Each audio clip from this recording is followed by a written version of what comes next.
অধ্যায় 3 প্রথম পরিচ্ছেদ। সেটা আমরা রিডিং পড়েছিলাম সে অধ্যায়টি। আজকে তার কোশ্চেনগুলো এবং তার উত্তরগুলো তোমাদের আমি বলে দিব, ঠিক আছে? তোমরা মনোযোগ সহকারে বই কলম খাতা নিয়ে তোমরা বসে পড়ো, আর সঙ্গে আমি যে বুঝাই দিব সেগুলো মনোযোগ দিয়ে শোনো। তাহলে পারে তোমাদের আমার এই বোঝানোর মধ্যেই তোমরা যদি ভালোভাবে বুঝতে পারো তাহলে পারে তোমাদের অতি সহজেই তোমরা প্রশ্নগুলো রপ্ত করতে পারবে। আর হচ্ছে তোমাদের নতুন করে আর মুখস্থ করতে হবে না, ঠিক আছে? তোমরা মনোযোগ সহকারে শোনো, আর উত্তরগুলো আমি বলে দিচ্ছি, তোমরা বইয়ে কলম দিয়ে দাগিয়ে নাও, ঠিক আছে? কোথা থেকে কোথা পর্যন্ত দিচ্ছি, কোথায় পর্যন্ত দিচ্ছি তোমরা সেটা দেখলেই বুঝতে পারবে। তোমরা বই সামনে নাও, নিয়ে ফলো করো, ঠিক আছে? আমি তোমাদেরকে বুঝিয়ে দিচ্ছি অধ্যায় 3-এর প্রথম পরিচ্ছেদ, ঠিক আছে? আচ্ছা, লক্ষ্য করো তোমরা, রচনামূলক প্রশ্নগুলো বলে দিচ্ছি, আর শূন্যস্থান সঠিক উত্তর সব সহ আমি অধ্যায়টা আজকে সলভ করে দিব, ওকে? তোমরা প্রশ্ন উত্তরগুলো লিখে নাও, আর ভালো করে পড়াশোনা করে আমাকে কিন্তু পরে দেখাই নিবে, ঠিক আছে? উত্তরগুলো খাতায় লিখবে আর পরে আমাকে দেখাবে, ঠিক আছে? স্কুল যখন খুলবে তখন তোমরা আমাকে দিয়ে চেক করে নিয়ে নেবে, ঠিক আছে? আচ্ছা, ঠিক আছে, তোমরা তাহলে দেখো, আমি বুঝিয়ে দিচ্ছি। শিক্ষার্থী বন্ধুরা, গত ক্লাসে তোমাদের সাথে আলোচনা করা হয়েছে অধ্যায় 3-এর প্রথম পরিচ্ছেদ। সেই প্রথম পরিচ্ছেদের রিডিং নিয়ে আমরা আলোচনা করেছি, রিডিংটা পড়িয়ে বুঝিয়ে দিয়েছি। আজকে সেই প্রথম পরিচ্ছেদের প্রশ্নের উত্তরগুলো বলে দিব। তোমরা খাতা কলম বই নিয়ে প্রশ্নের উত্তরগুলো লিখে ফেলো, ঠিক আছে? আচ্ছা, লক্ষ্য করো তোমরা, শূন্যস্থান পূরণ করো। ক নম্বরে আছে কি অনুশীলনীর? শূন্যস্থান পূরণ করো, 35 পেজ। তোমরা লক্ষ্য করো 35 পেজ শূন্যস্থান পূরণ করো। 1 নম্বরটা হবে কি? ড্যাশ বিষয়বস্তু হচ্ছে ব্রহ্ম। তাহলে কি? জ্ঞানকাণ্ডের বিষয়বস্তু হচ্ছে ব্রহ্ম। 2 নম্বর দেখো, পৌরাণিক যুগে অনেক নতুন ড্যাশ আবির্ভাব ঘটে। পৌরাণিক যুগে অনেক নতুন দেবদেবীর আবির্ভাব ঘটে। পৌরাণিক যুগে অনেক নতুন দেবদেবীর আবির্ভাব ঘটে, ঠিক আছে? 3 নম্বরটি হবে কি? প্রতিদিন নিয়ম মেনে যে কাজ করা হয় তাকে বলে নিত্যকর্ম, ঠিক আছে? 3 নম্বর শূন্যস্থানের উত্তর হবে নিত্যকর্ম। 4 নম্বর দেখো, নিত্যকর্মের ফলে ড্যাশ শেখা যায়। নিত্যকর্মের ফলে কি শেখা যায়? নিয়মানুবর্তিতা, ঠিক আছে? বইয়ে তোমরা লক্ষ্য করো, নিয়মানুবর্তিতা বইয়ে দেয়া আছে, বানানটা ভালো করে দেখে নাও, নিয়ে তোমরা লিখে ফেলো, কারণ অনেকেই নিয়মানুবর্তিতা বানানটা ভুল করে, ঠিক আছে? আর তোমরা কিন্তু বানানের দিকে খুব সতর্ক থাকবে, কারণ ধর্মে কিন্তু বানান ভুল হয়, আর বানান ভুল হলেই তো বুঝতেই পারছো মার্কস কেটে রাখা হয়। এজন্য বানানের দিকে তোমরা অবশ্যই সতর্ক থাকবে। নিয়মানুবর্তিতা, ঠিক আছে? তৃতীয় 4 নম্বরটা হচ্ছে নিত্যকর্মের ফলে কি শেখা যায়? নিয়মানুবর্তিতা। 5 নম্বর দেখো, ড্যাশ রোগ শোক জরা ব্যাধি কিছুই নেই। কোথায়? স্বর্গে। স্বর্গে রোগ শোক জরা ব্যাধি কিছুই নেই, কারণ কি? স্বর্গে অফুরন্ত সুখ রয়েছে, ঠিক আছে? তাহলে 5 নম্বরের উত্তর হবে কি? স্বর্গে। হ্যাঁ। 6 নম্বর দেখো, যারা মোক্ষ লাভ করতে চান তারা ড্যাশ সবাইকে ভালোবাসেন। তারা কিভাবে সবাইকে ভালোবাসেন? মোক্ষ লাভ যারা করেন তারা কি নিরাকার রূপে সবাইকে ভালোবাসেন না? আর আমরা কি কি মনে করি? নিরাকার মানে কি? যারা ব্রহ্মজ্ঞানে ভালোবাসেন, অর্থাৎ ওই ব্রহ্মজ্ঞানে ভালোবাসাই হচ্ছে নিরাকারভাবে ভালোবাসা, ঠিক আছে? আচ্ছা, যারা মোক্ষ লাভ করতে চান তারা ব্রহ্মজ্ঞানে সবাইকে ভালোবাসেন। তাহলে 6 নম্বরের উত্তরটি হবে ব্রহ্মজ্ঞানে, ঠিক আছে? ব্রহ্মজ্ঞানে সবাইকে ভালোবাসেন। এবার তোমরা লক্ষ্য করো খ নম্বরটা। খ নম্বরে কি আছে? ডান পাশ থেকে শব্দ এনে বাম পাশের শব্দের সঙ্গে মেলাও। হিন্দু ধর্মের আরেক নাম এখানে দাগিয়ে দেওয়া আছে সনাতন ধর্ম, তাই তো? হিন্দু ধর্মের আরেক নাম সনাতন ধর্ম। 2 নম্বরটা দেখো, বৈদিক দেবদেবীরা ছিলেন কি? বৈদিক দেবদেবীরা ছিলেন নিরাকার, তাদের কোনো আকার ছিল না। তারপরে কি? 3 নম্বরটা দেখো, ব্রহ্মা বিষ্ণু শিব দুর্গা কালী প্রভৃতি এরা কোন দেবদেবী? এরা পৌরাণিক দেবতা, ঠিক আছে? ব্রহ্মা বিষ্ণু শিব দুর্গা কালী প্রভৃতি পৌরাণিক দেবতা। লিখে ফেলো, তোমরা লিখেও ফেলতে পারো অথবা বইয়ে পেন্সিল দিয়ে দাগিয়েও নিতে পারো, ঠিক আছে? 4 নম্বরটা দেখো, নিত্যকর্মের ফলে যে কোনো কাজে পুরোপুরি কি দেয়া যায়, মনোযোগ দেয়া যায়। নিত্যকর্মের ফলে যে কোনো কাজে পুরোপুরি মনোযোগ দেয়া যায়। 5 নম্বরটা দেখো, আত্মার জীর্ণ দেহ ত্যাগ করে নতুন দেহ ধারণ করাকে বলে কি? আত্মার জীর্ণ দেহ ত্যাগ করে নতুন দেহ ধারণ করাকে বলে জন্মান্তর। ঠিক আছে, 5 নম্বরের উত্তর হবে জন্মান্তর। আত্মার জীর্ণ দেহ ত্যাগ করে নতুন দেহ ধারণ করাকে বলে জন্মান্তর। 6 নম্বরটি দেখো, অর্জিত পুণ্য শেষ হলে জীবকে কি হতে হয়? অর্জিত পুণ্য শেষ হলে জীবকে আবার কি করতে হয়? পুনর্জন্ম লাভ করতে হয়।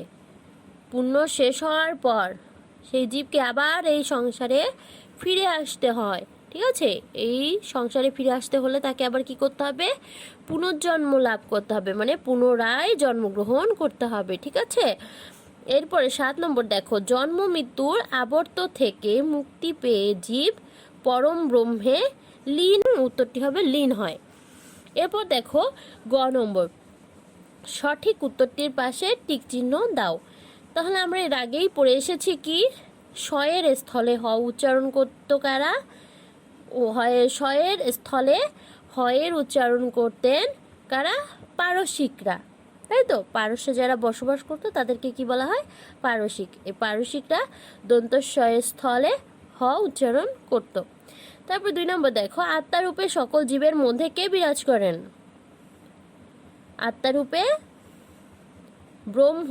ব্রহ্ম কি হয়? আত্মারূপে সকল জীবের মধ্যে অবস্থান করেন। 3 নম্বরটা দেখো, বৈদিক যুগে প্রধান ধর্মীয় ক্রিয়াকর্ম কি ছিল? যাগ যজ্ঞ। বৈদিক যুগের প্রধান ধর্মীয় ক্রিয়াকর্ম কি ছিল? যাগযজ্ঞ। যাগযজ্ঞের মাধ্যমেই তারা বিভিন্ন দেবদেবীদের কি করত? আহ্বান করত। এটা ছিল কি? যাগযজ্ঞ। রাত্রিকৃত্যে কি বলে ঘুমাতে যেতে হয়? কি বলে? আমরা যখন ঘুমাতে যাব তখন কি বলতে হবে? পদ্মনাভ। ঠিক আছে, পদ্ম। ঠিক আছে, এই আত্মার যে নতুন দেহ ধারণ করে সেই নতুন দেহ ধারণ করাকে বলা হয় জন্মান্তর। ইন্দ্রের রাজধানীর নাম কি? ইন্দ্রের যে রাজধানী ছিল, তার মানে স্বর্গের রাজাকে ইন্দ্র, সেই ইন্দ্রের রাজধানীর নাম কি ছিল? অমরাবতী। ঠিক আছে, হিন্দু ধর্মের মূল লক্ষ্য কি? বলো তো, হিন্দু ধর্মের মূল লক্ষ্য কি? হিন্দু ধর্মের মূল লক্ষ্য হলো আমাদের কি করতে হবে? মোক্ষ লাভ করতে হবে। মোক্ষ লাভই হচ্ছে হিন্দু ধর্মের মূল লক্ষ্য।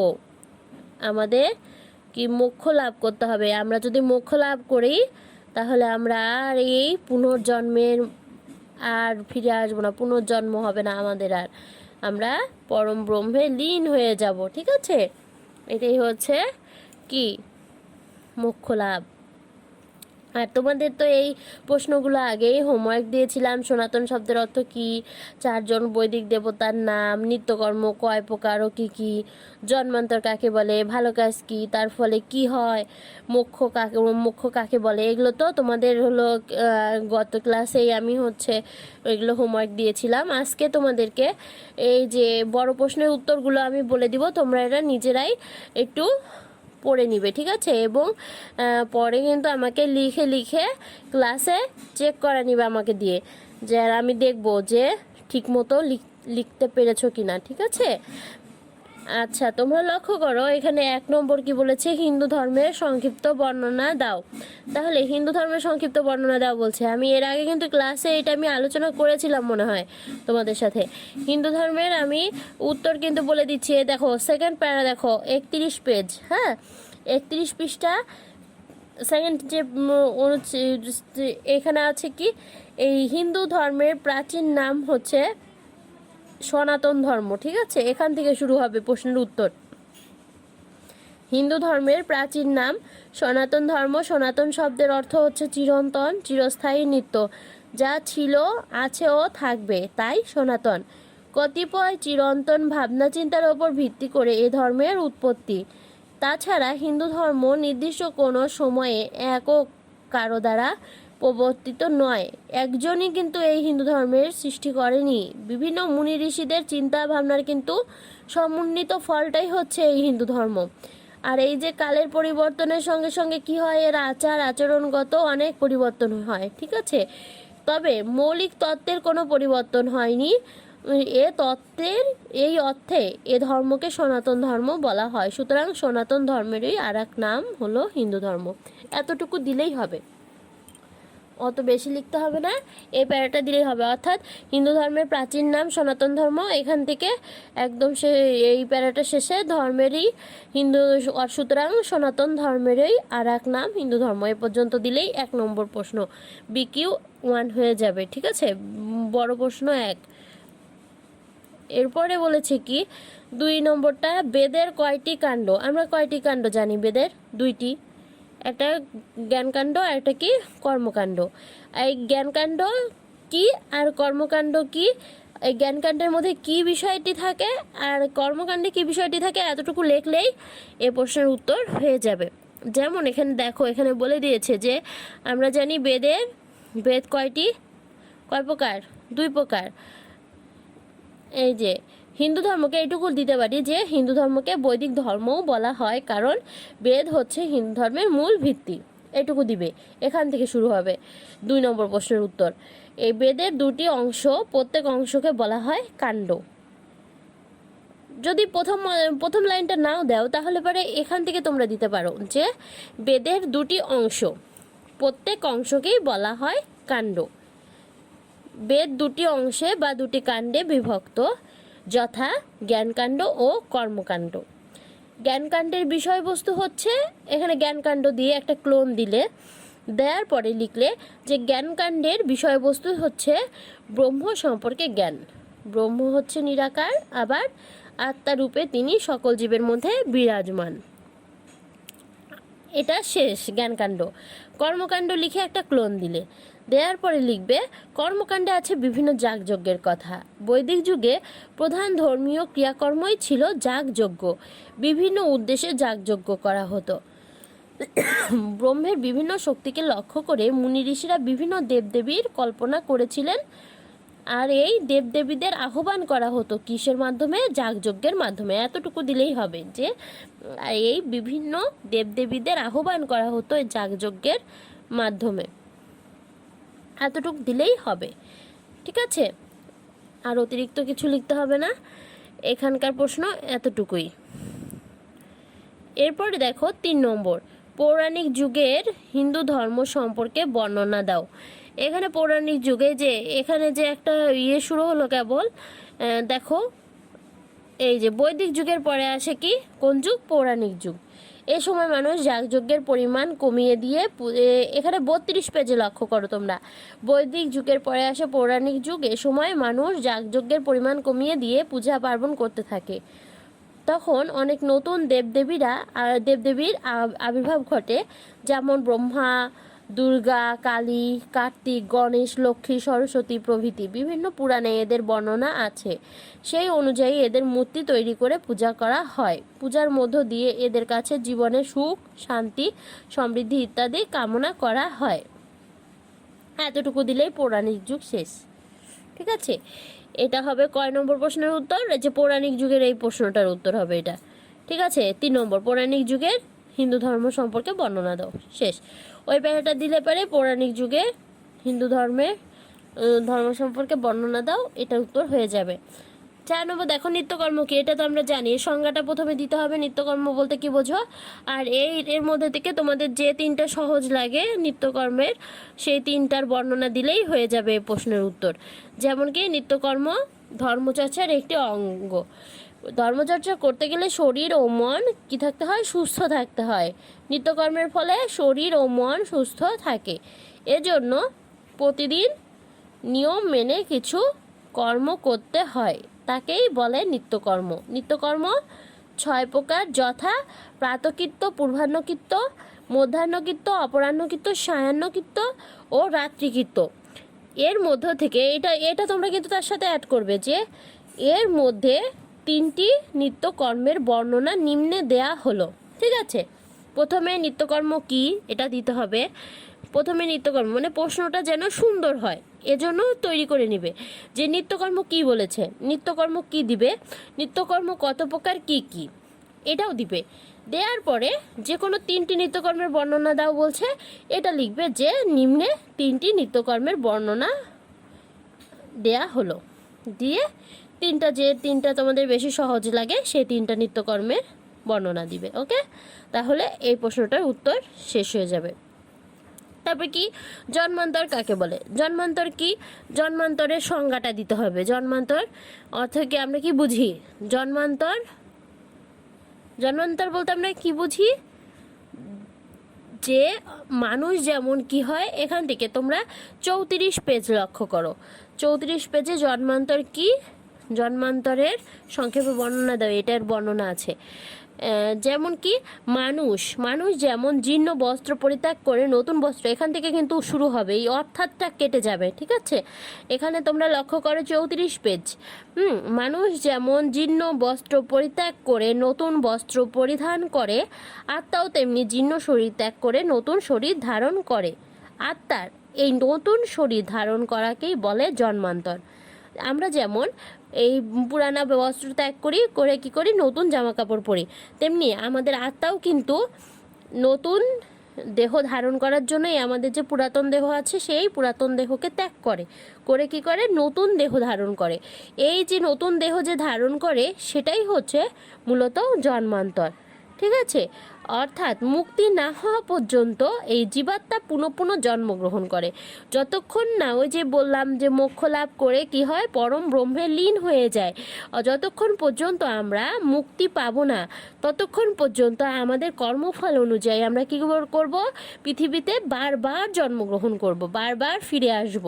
আমাদের কর্মের যখন কর্মফল আমাদের ভোগ করা হয়ে যাবে, তখন আমরা কি করব, মোক্ষ লাভ করে অর্থাৎ পরম ব্রহ্মের সাথে মিশে যাব।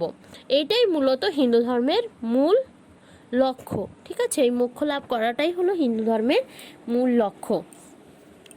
এখানে জন্মান্তরের সংজ্ঞাটা তাহলে তোমরা বুঝতে পেরেছো নিশ্চয়ই। এখানে কি বলেছে, মানুষ যেমন জীর্ণ বস্ত্র পরিত্যাগ করে নতুন বস্ত্র পরিধান করে, আত্মাও তেমনি জীর্ণ শরীর ত্যাগ করে নতুন শরীর ধারণ করে। ঠিক আছে, আত্মার এই নতুন শরীর ধারণ করাকেই বলে জন্মান্তর। তোমরা কিন্তু এগুলো লিখে ফেলবে। ঠিক আছে, লিখে একটা নোট আকারে লিখে ফেলবে। আমি হয়তো তোমাদের শিট দিতে পারছি না, ঠিক আছে, তারপরেও আমি যেভাবে বলে দিচ্ছি সেটা যদি তোমরা ফলো করে লিখো তাহলে হয়তো তোমাদের অসুবিধা হবে না। ঠিক আছে, তোমরা খাতা কলম নিয়ে আমি যে প্রশ্নগুলোর উত্তর যেভাবে বলছি তোমরা সেভাবে লিখে ফেলো, আর ক্লাসটা বারবার শোনো এবং বোঝার চেষ্টা করো। ঠিক আছে, আচ্ছা দেখো এখানে যে এরপরে বলেছে জন্মান্তর সম্পর্কে কি বর্ণনা দাও। না, এই জন্মান্তরের সঙ্গে কর্মফলের একটা ঘনিষ্ঠ সম্পর্ক আছে। কর্মফল মানে কর্মের ফল, অর্থাৎ আমরা যে কর্মগুলো করি সেই কর্মের যে ফলটা আসে সেটাই হলো কর্ম, মানে হলো কর্মের ফল। যেমন কি যেমন কর্ম আমরা কি বলি সাধারণত, যেমন কর্ম তেমন ফল, তাই তো। অর্থাৎ আমরা ভালো কর্ম করলে ভালো ফল পাবো, আর খারাপ কর্ম করলে আমরা খারাপ ফল পাবো, তাই তো। এই জীব জন্মে যেমন কর্ম করবে সেই অনুযায়ী তার পরবর্তী জন্ম হবে। যেহেতু আমরা জন্মান্তরবাদে বিশ্বাসী, তাই তো, আমরা যদি ভালো কর্ম করি তাহলে আমরা ভালো ভালো কোনো জন্মকুলে জন্ম লাভ করব। ঠিক আছে, আর যদি খারাপ কর্ম করি তাহলে হয়তো পশু পাখি কীট পতঙ্গ এরকম নানা রকম কুলে জন্মগ্রহণ করতে পারি। এই জন্য আমরা সর্বদাই কিন্তু ভালো কর্ম করার চেষ্টা করব, যেন আমাদের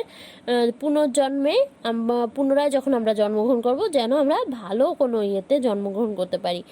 ভালো কর্ম করলে আমরা কি হয়, ভালো জন্ম হবে, আর খারাপ কর্ম করলে খারাপ জন্ম হবে। আবার এ জন্মের কর্মফল কি হবে, আগামী জন্মেও তাকে ভোগ করতে হবে। তাই আমরা সবসময় ভালো কর্ম করব, তাহলে আর তাহলেই কি হবে, তার ফল ভালো হবে। এটাই মূলত হচ্ছে জন্মান্তর সম্পর্কে একটা হচ্ছে বর্ণনা। এই প্রশ্নটা এইটুকু লিখলেই হবে। কোনো সমস্যা নাই। আর 6 নম্বরটা কি পাপ পুণ্য ও স্বর্গ নরক বলতে কি বোঝো? পাপ আর পুণ্যর সংজ্ঞা আর স্বর্গ আর নরকের সংজ্ঞা এইটুকু দিলেই হয়ে যাবে প্রশ্নের উত্তর, ঠিক আছে? এই যে পাপ কি আর পুণ্য কি, এটা ডেফিনেশন। পাপ কোনটা? পাপের একটা উদাহরণ, পুণ্যের একটা উদাহরণ। স্বর্গ কি, নরক কি? স্বর্গে মানুষ কি করলে স্বর্গে যায়? ভালো কাজ করলে স্বর্গে যায়, আর খারাপ কর্ম করলে নরকে যায়। পাপ কি? পাপ হচ্ছে খারাপ কাজ, আর পুণ্য কি? ভালো কাজের ফল। তাই তো, এটাকেই সুন্দর করে সাজায় গুছায় তোমরা ওখানে পড়লে পরে বুঝতে পারবে। ওটা একটা সুন্দর করে নোটের মতো করে নোট আকারে লিখে আমাকে কিন্তু ক্লাসে চেক করে নিবে আমাকে দিয়ে, এবং আমাকে দেখাবে যে ওটা সুন্দরভাবে তোমরা লিখতে পেরেছো কিনা, আমি সেটা তোমাদেরকে দেখে দিব, ঠিক আছে? মূল থিমটা তো বুঝতে পেরেছো, পাপ পুণ্য ও স্বর্গ নরক বলতে কি বোঝো। যেহেতু বলতে কি বোঝো বলেছে, এজন্য পাপ কি আর পুণ্য কি এটা সংজ্ঞা দিতে হবে। পাপ কি? পাপ হচ্ছে ভালো, মানে ভালো কাজ না, খারাপ কাজ। পাপ হচ্ছে কি? পাপ হচ্ছে খারাপ কাজের ফল। আর পুণ্য হচ্ছে কি? ভালো কাজের ফল। পাপ হচ্ছে, যেমন তোমরা এভাবে লিখবে, পাপ, পাপ দিয়ে একটা ক্লোন দিলে, পাপ হচ্ছে খারাপ কাজের ফল। অর্থাৎ মানুষ এটা দিতে পারে, অর্থাৎ মানুষ খারাপ কাজ করলে যে ফলটা লাভ করে সেটাই মূলত পাপ। যেমন জীব হত্যা, পরনিন্দা, পরচর্চা, পরের ক্ষতি করা, মিথ্যা বলা, হিংসা করা ইত্যাদি হচ্ছে খারাপ কাজ। অর্থাৎ এই কাজগুলো করলে যে ফলটা আমরা পাবো সেটাই হচ্ছে পাপ, হলো? তারপরে কি পুণ্য? পুণ্য কি? পুণ্য হচ্ছে ভালো কাজের ফলই হলো পুণ্য। যেমন কি জীবে দয়া করা, পরনিন্দা করা, পরচর্যা না করা, পরের উপকার করা, মিথ্যা না বলা ইত্যাদি হচ্ছে ভালো কাজ, এর ফলে পুণ্য হয়। শেষ। পাপ কি, পুণ্য কি, হলো। তারপরে কি স্বর্গ কি আর নরক কি? স্বর্গ কি? ভালো কাজের জন্য মানুষ কোথায় যায়? স্বর্গে যায়। স্বর্গে অফুরন্ত সুখ, অনন্ত সুখ। সেখানে রোগ শোক জরা ব্যাধি কিছুই নেই। স্বর্গ হচ্ছে দেবতাদের বাস। ইন্দ্র দেবতাদের রাজা, তার রাজধানীর নাম হলো অমরাবতী। শেষ, স্বর্গ। এরপর কি নরক? নরক হচ্ছে কি? ভীষণ কষ্টের জায়গা। মৃত্যুর পর পাপীরা নরকে যায়, অর্থাৎ খারাপ কাজের ফলে আমরা নরকে গমন করি, তাই তো? খারাপ কাজের ফলে আমরা যে স্থানে, এটা তোমরা লিখে নাও, খারাপ কাজের ফলে আমরা যে স্থানে গমন করি সেটাই হচ্ছে মূলত নরক। নরক হচ্ছে ভীষণ কষ্টের জায়গা। লিখে নাও, আমি যা যা বলছি সব কিন্তু লিখে নিতে হবে। নরক হচ্ছে ভীষণ কষ্টের জায়গা। মৃত্যুর পর পাপীরা নরকে যায়। নরকের বিভিন্ন ভেদ আছে, যেমন তামিশ্র, অন্ধতামিশ্র, রৌরব ইত্যাদি। পাপের কম বেশি অনুযায়ী পাপীদের এসব নরকে পাঠানো হয়। যে যেমন পাপ করে তাকে তেমন শাস্তি পেতে হয়। শেষ, ঠিক আছে? এইটুকু দিলেই হবে। পাপ পুণ্য স্বর্গ নরক, স্বর্গ এর সংজ্ঞা আর উদাহরণ একটা দুইটা করে উদাহরণ দিলেই এ প্রশ্নের উত্তর শেষ। আর কি আছে, একবারে তোমাদের অধ্যায়টা আজকে শেষ করে দিব, ঠিক আছে? এরপর দেখো, মোক্ষ লাভের আকাঙ্ক্ষী ব্যক্তির বৈশিষ্ট্য বর্ণনা করো। তার মানে মোক্ষ লাভ করতে হলে, হ্যাঁ, যে ব্যক্তি মোক্ষ লাভ করবে তার মধ্যে কি কি বৈশিষ্ট্য থাকতে হবে সেই বৈশিষ্ট্যগুলো উল্লেখ করতে হবে। যেমন কি, এখানে তোমরা হলো 35 পেজের, হ্যাঁ, 35 পেজের এই প্যারাটা দেখো, একদম লাস্টের উপরেরটা। যারা মোক্ষ লাভ করতে চান, ঠিক আছে, তারা কখনো অপরের ক্ষতি করেন না, তারা কাউকে হিংসা করেন না, এগুলাই মূলত বৈশিষ্ট্য, ঠিক আছে? মোক্ষ লাভে তোমরা সাজাবে প্রশ্নটা এভাবে, উত্তর লিখে নাও। মোক্ষ লাভের আকাঙ্ক্ষী ব্যক্তির বৈশিষ্ট্য নিম্নরূপ দিয়ে ক্লোন দিবে। মোক্ষ লাভে 7 নম্বর প্রশ্নের উত্তর, মোক্ষ লাভের নিম্নরূপ দিয়ে লিখে নাও। 1 নম্বর কি, মোক্ষ লাভের আকাঙ্ক্ষী ব্যক্তি কখনো অপরের ক্ষতি করেন না। মোক্ষ লাভে আকাঙ্ক্ষী ব্যক্তি কখনো অপরের ক্ষতি করেন না, 1 নম্বর বৈশিষ্ট্য। 2 নম্বর বৈশিষ্ট্য, তারা কাউকে হিংসা করেন না, 2 নম্বর বৈশিষ্ট্য। 3 নম্বর বৈশিষ্ট্য, কারো বিরুদ্ধে তাদের কোনো বিদ্বেষ থাকে না, 3 নম্বর বৈশিষ্ট্য। 4 নম্বর বৈশিষ্ট্য, ব্রহ্মজ্ঞানে তারা সবাইকে ভালোবাসেন। মোক্ষ লাভে আকাঙ্ক্ষী মোক্ষ লাভে আকাঙ্ক্ষী ব্যক্তি ব্রহ্মজ্ঞানে সবাইকে ভালোবাসেন। নিজের ক্ষতি হলেও অপরের উপকার করেন। তারপরে নাম্বার দিয়ে লেখো, সবাইকে আপনার মনে করেন, তাদের কোনো লোভ মোহ থাকে না। পরের নম্বর, এগুলো কিন্তু সব মার্কিং হবে, 1 নম্বর 2 নম্বর বা স্টার চিহ্ন বা সুন্দরভাবে একটা মার্ক করে করে তোমরা পয়েন্ট আকারে লিখতে পারো। তাদের কোনো লোভ মোহ থাকে না, ফলে জগতে কোনো দ্বন্দ্ব থাকে না, মারামারি হানাহানি থাকে না, সর্বত্র অখণ্ড শান্তি বিরাজ করে, এতে জগতের সার্বিক কল্যাণ সাধিত হয়। শেষ। এটা হচ্ছে মোক্ষ লাভের আকাঙ্ক্ষী ব্যক্তির বৈশিষ্ট্য এগুলো। ঠিক আছে, একটু সাজায় গুজায় লিখলেই তোমরা কিন্তু পেয়ে যাবে, অত কোনো টেনশনের কারণ নেই। ঠিক আছে, এটাই হচ্ছে মূলত অধ্যায় 3-এর প্রথম পরিচ্ছেদ নিয়ে আলোচনা আমাদের শেষ হলো। তোমাদের হোমওয়ার্ক থাকবে কি? তোমাদের হোমওয়ার্ক তো এই প্রশ্নগুলো থাকবে, উত্তরগুলো তো বলেই দিলাম। এগুলো তোমরা খাতায় সুন্দরভাবে লিখে, নোট আকারে লিখে আমাকে দেখাবে। যে আশা করি তোমরা সকল প্রশ্নের উত্তরগুলো বুঝতে পেরেছো আর মনোযোগ দিয়ে প্রশ্নগুলো মুখস্থ করবে। ওকে, আর একটা কথা, সেটা হচ্ছে সবাই সাবধানে থেকো, নিরাপদে থেকো।